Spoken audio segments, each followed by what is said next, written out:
قبل ما نبدأ الفيديو ما تنساش تعمل لايك وشير وسبسكرايب للقناة وتفعل زر الجرس عشان خاطر يوصلك كل جديد من عندنا. بيبدأ الفيلم بتاع النهارده وبنشوف اندي ومراته فيكي وبنته تشارلي واللي بتكون لسه مولودة، وبيفضلوا يلعبوا هما الاتنين مع بعض. بعد كده بيسيبوها وبيمشوا، وفي الوقت ده بنشوف حاجة غريبة جدا بتحصل عند تشارلي، لان بتحصل حاجة كده زي هزة ارضية خفيفة وبتقع اللعب بتاعتها من مكانها. بعدين بدون مقدمات بتبدأ الالعاب دي تولع، فبيحس اندي بحاجة غريبة، فبيروح يطمن على بنته وبيلاقي النار خلاص هتمسك في السرير بتاعها، فبيروح ينقذها بسرعة. بس المشكلة هي ان هو شايل بنته في ايده، بنلاقيها بتولع فجأة بشكل مخيف.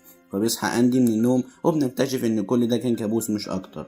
لكن اندي مش بيعرف ينام تاني، فبيتمشى في البيت وبيلاقي بنته صاحية وقاعدة في اوضتها وماسكة في ايديها ولاعة عمالة بتلعب بيها. فبيروح لها وبياخد منها الولاعة وبيسألها ايه اللي مصحيها دلوقتي، فبتقول له انها حلمت بكابوس مزعج ومش عارفة تنام. فبيقول لها اندي ان هو كمان حلم بكابوس وبيفضل يطمن عليها. فبتقول له تشارلي انها بتحس بحاجات غريبة الفترة اللي فاتت، لكن اندي بيحاول يطمنها. وبعد شويه بتصحى فيكي وبتنضم لهم وبيقضوا وقت لذيذ مع بعض. بعد كده بقى بنشوف ان اندي وفيكي كان بيتعمل عليهم تجارب غريبه زمان، وما نعرفش ايه التجارب دي بالظبط، لكنها حاجه مرتبطه بحمض كيميائي بيتحقنوا بيه وبيخلي عندهم قدرات غريبه. لكن هنا بنشوف ان التجارب دي خرجت عن السيطره والمرضى بقوا مش طبيعيين خالص. وخليك فاكر الجزئيه ديت، هي صغيرة بس مهمة وهتفهم منها الأحداث قدام. بنرجع بقى لأندي واللي بيكون في عيادته وبتجيله مريضة، وبنعرف إنه عامل برنامج لمدة 3 أيام ب3 جلسات مختلفة، والبرنامج ده بيخليك تبطل تدخين لو حضرت ال3 جلسات دول.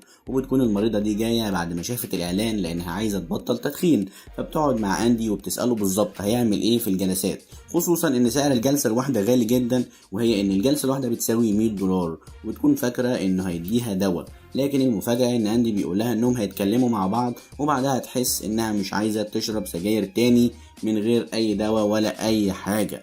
طبعا بتتريق عليه وبتكون هتمشي، لكن اندي بيقول لها جربي مش هتخسري حاجة، وبعد اول جلسة لو ما حسيتيش بالفرق ما تدفعيش اي فلوس وما تجيش تاني. فبتوافق فعلا لانها مش خسرانه اي حاجه، وبتبدا معاه الجلسه. فبيقعد اندي يقول لها عايزك تتخيلي نفسك وانت مبطله سجاير وتشوفي نفسك الجديده هتكون عامله ازاي، وكلام كتير كده من بتوع التنميه البشريه. لكن هنا بنشوف برضو حاجه غريبه بتحصل مع اندي، وعينه بدات توسع جدا، وكمان المريض ده بيحصل نفس الموضوع معاها كانه مسيطر عليها. وبعد ما بتخلص الجلسه بيسالها اندي حاسه بايه، فبتقول له انها حاسه انها احسن من الاول وفعلا مش عاوزه تشرب سجاير تاني. فبتحاسبه وبتعرفه انها تيجي باقي الجلسات وبتسيبه وبتمشي. لكن بنشوف بعد كده ان اندي هو تعبان بعد الجلسه وبينزل دم من عينه، وما نعرفش ايه اللي حصل له بالظبط. وعلى الناحيه التانية بقى وفي نفس الوقت بنشوف تشارلي وهي في المدرسه، وبيفضلوا زمايلها يتريقوا عليها، وخصوصا ولد معين كده بيكون مش طايقها خالص، وبيفضل يسالها بتريقه عن خرافات بيعملوها جماعه الاوميش او طائفه الاوميش يعني، وللعلم يعني هي وعيلتها من الطائفه دي. فبيفضل يتريق عليها لحد ما بتيجي المدرسه جاردنر وبتوقفه. بعد كده بتطلب من تشارلي تعمل بحث على الانترنت، لكنها بتقول لها انهم ما عندهمش نت خالص. فبيفضلوا الكل يتريقوا عليها تاني، لكن جاردنر بتسكتهم وبتكمل شرح الدرس. لكننا بنشوف ان تشارلي بص للطفل اللي اتريق عليها بكره جدا، وبتفضل تركز على كل حاجه معاه، وبتفضل بشكل غريب توصف كل حاجه فيه زي ما تكون مغيبه. وبتفضل بالشكل ده لحد ما جاردنر المدرسه بتلاحظ وبتنده لها، فبتفوق وبترجع تركز تاني في الدرس. بعد كده بترجع للبيت وبتقول لامها انها عايزه نت، وبتقول لها كمان انها حاسه انها مش بخير لان الحاجه اللي كانت بتهاجمها زمان رجعت تاني. عشان كده بتروح فيكي وبتتكلم مع اندي وبتقول له انهم لازم يدربوا تشارلي عشان تكون في امان لما الاعداء بتوعهم ييجوا. وطبعا عرف هي تقصد مين قدام شويه، لكن اندي بيقول لها انها لسه صغيره وطول ما هي معانا هتفضل في امان، وبيسيبها وبيمشي. تاني يوم بقى بتكون تشارلي في ملعب المدرسه، وبيجي نفس الطفل وبيهدف عليها الكوره، فبتتعصب جدا جدا وبتهرب من المكان. وبنشوفها وهي رايحه الحمام وبتشغل كل حنفيات المايه السخنه، وبتدخل تستخبى في حمام من الحمامات وبتقفل على نفسها. فبتلاحظ جاردنر ان تشارلي مش موجوده، فبتروح وراء الحمام وبتلاقي الحنفيات شغاله وما تعرفش مين شغالها، لكنها بتفضل تنده عليها وبعد شويه بتتقفل الحنفيات لوحدها، وبترد عليها تشارلي وهي بتعيط وبتقول لها امشي من هنا احسن لك. لكن جاردنر مش بتمشي، وبتلاقي ان تشارلي بتخبط على باب الحمام بطريقه جامده جدا بقوه مش مناسبه لسنها خالص، فبتخاف وبترجع لورا خطوتين.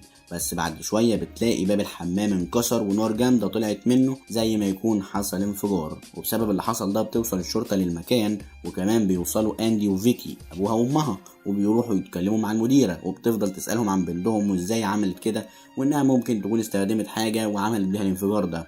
وتعرفوا كمان ان الشرطه هتحقق في الموضوع عشان تعرف بالظبط ايه اللي حصل.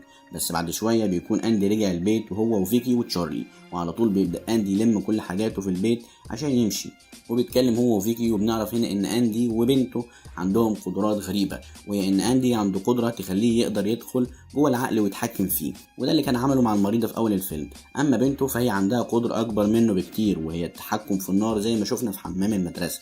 وبنعرف ان شركه DSI بيدوروا عليهم، وهم دول الاعداء اللي كنا قلنا عليهم، والشركه دي هي اللي كانت عمل فيها التجارب في المختبر على اندي وفيكي في الاول برضو قلنا عليه.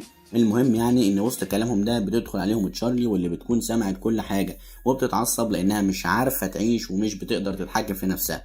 فبيقولوا لها ابوها وامها انها تقدر تعمل كده، وانهم كانوا بينقلوا من بيتهم كل شويه عشان محدش يقدر يوصل لهم، وعشان كده مش بيستخدموا موبايلات ولا نت عشان يبقى صعب ان حد يوصل ليهم. بعد ما بيخلص الاب والام شرح لبنتهم بيطلبوا منها انها تطلع تجهز شنطتها، لكنها بتتعصب جدا وبتولع النار في امها فيكي. لكن اندي الحمد لله بيلحقها وبيربط لها ايديها عشان اتحرقت، وبياخدها وبيسيبوا فيكي لوحدها في البيت عشان تهدى.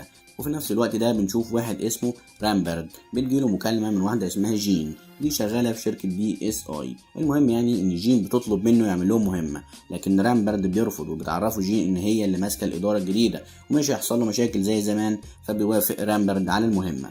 وبعد شوية بنشوف فيكي وهي بتسمع صوت غريب في البيت، فبتبدأ تدور في البيت لحد ما بتلاقي رامبرد في وشها، لان المهمة بتاعته هو ان يوصل لتشارلي ويخطفها. المهم يعني بيطلعوا رامبرد وفيكي عارفين بعض، وبنكتشف ان فيكي هي كمان عندها قوة خارقة، وهي انها بتقدر تتحكم في الحاجات عن بعد، عشان كده بتفضل تهرب من المكان ومن رامبرد وبترمي عليه كل حاجة في الشقة. لكن رامبرد برضه بيكون عنده قوة خارقة، بيقدر يمسكها وبيخنقها لحد ما بتموت. وبعد شوية بيوصلوا اندي وتشارلي للبيت، لكنهم مش بيلاقوا فيكي، فبيبدأوا يدوروا عليها في البيت كله. وفي نفس الوقت رامبرد اتسحب من ورا الكل لغاية ما مسك تشارلي، فدخل عليه اندي فلقى رامبرد رفع عليها سكينة، فبيفضل اندي يقول له سيبها، لكن رامبرد بيقول له لازم تيجوا معايا انتوا الاثنين والا هقتلها. لكن اندي بيحس ان فيكي مش موجوده، فبيفضل يسال رامبرد عنها فمش بيرد عليه. بس اندي بيقدر بقدرته يفتح دولاب في الاوضه من بعيد، فبينزل من الدولاب جثه فيكي، وهنا بتزعل تشارلي جدا وبتفقد اعصابها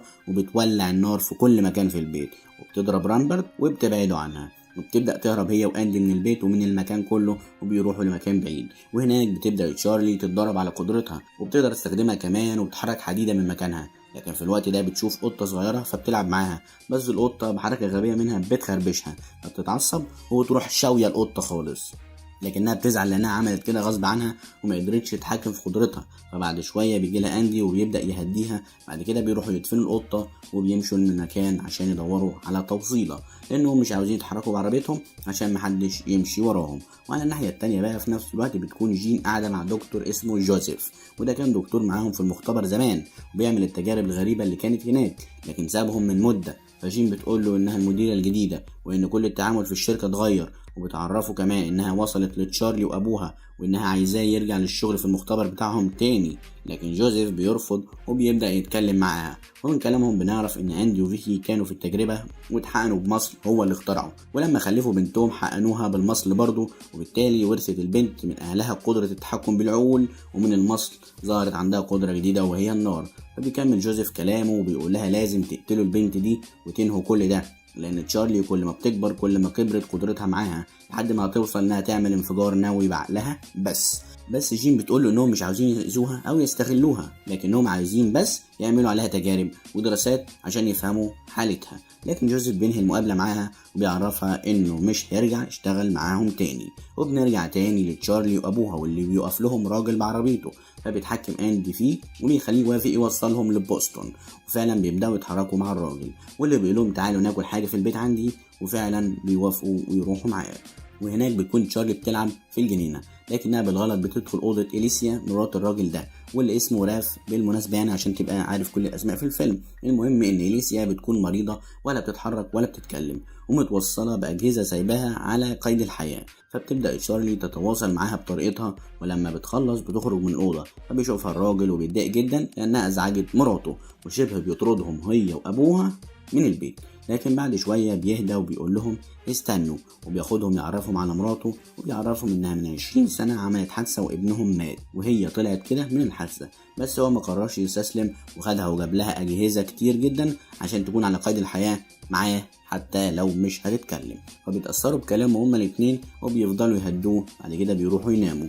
تاني يوم بقى بيصحى أندي على صوت الأخبار واللي بتكون بتذيع عنه، وإنه هرب بعد ما قتل مراته وخطف بنته، وإن اسمه الحقيقي كوبر، وكمان متهم بقتل 2 في 2013. كل ده طبعا بيسمعوا راف، فبيخرج أندي ليه وبيعرفوا إن ده كله مش حقيقي وإنه ما قتلش 2، لكن راف مش بيصدقه وبيفضل يتعصب عليه ويحاول يضربه ويقول له انه هيبلغ البوليس. بس في اللحظه دي بقى بتخرج تشارلي وبتقول لراف انها تواصلت مع إليسيا وعرفت انه كذاب وان الحقيقي هو اللي كان سبب في الحادثه اساسا، وبتقول له كمان انها بتقول لك انها متقبله اسفك. بس في مره واحده بين الكلام بتوصل الشرطه، لكن راف بيكون اتاثر من كلام تشارلي فبيقرر يساعدهم وبيطلب منهم يدخلوا جوه، وبيخرج هو وبيتكلم مع الشرطة وبيحاول يكذب عليهم. لكن في وسط كلامهم بيبدأ رصاص يجي على ضباط الشرطة، وبيكون اللي بيضرب مين بقى؟ أيوه ركز كده معايا وشغل دماغك، رامبرد طبعا، واللي بدوره بيقتل كل ضباط الشرطة. وراف كمان لما بيحاول يهرب بيديله طلقة هو كمان في رجله بيوقعه. وفي اللحظة دي بيخرجوا له أندي وتشارلي، وبيقول أندي لتشارلي تهرب، وفعلا بتبدأ تهرب وتبعد عن المكان. هو بيحاول يستخدم قدرته مع رامبرد لكنه بيفشل وبيقع على الأرض من التعب. وبعد شوية بتوصل قوات من BSI وبياخدوا أندي ورامبرد معاهم.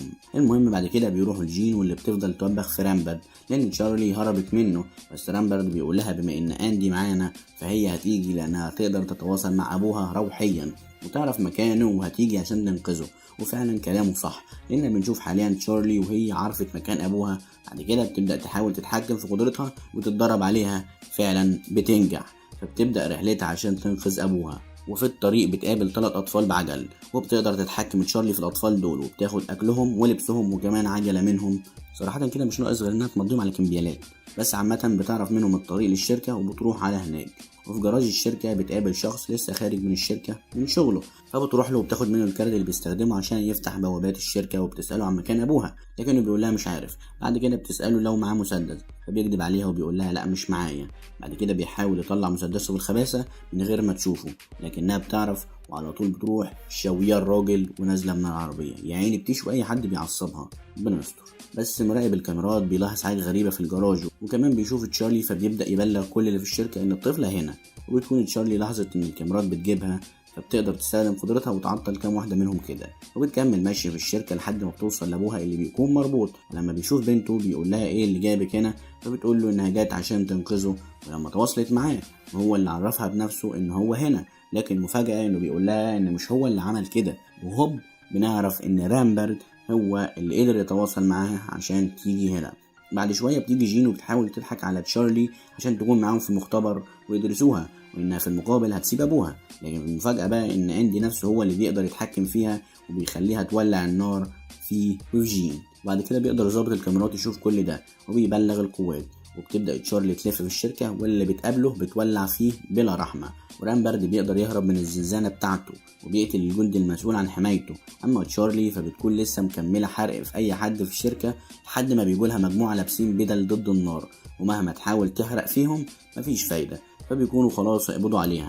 فبيجي رامبرد واللي ما تفهمش ده في ايه بالظبط، لكنه بيقتلهم كلهم بالمسدس، وبيجي قدام تشارلي وبيرمي المسدس قدامها فمش بترضى تقتله وبتسيبه يمشي، وبتخرج وهي من الشركه وبتولع في الشركه كلها. بيجي لها رامبرد بعدها وبيشيلها وبيمشوا سوا.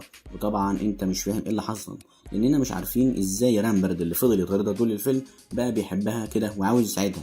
بص يا صديقي، هو المفروض اننا شفنا رامبرد وهو بيقول لجين قبل كده ان تشارلي تبقى زي اخته بالظبط لانها من صنع المختبر زيه، وهو كان رافض في الاول يساعد جين بس وافق لما لقى فلوس كتير. لحد هنا بيخلص فيلم النهارده. اتمنى محدش يزعل مني. حلقه هاوس اوف ذا دراجون الحلقه الثالثه تنزل ان شاء الله في ميعاد الفيديو الجاي. لازم نكسر بفيلم بعد كده نكمل حلقات وبس كده. سلام.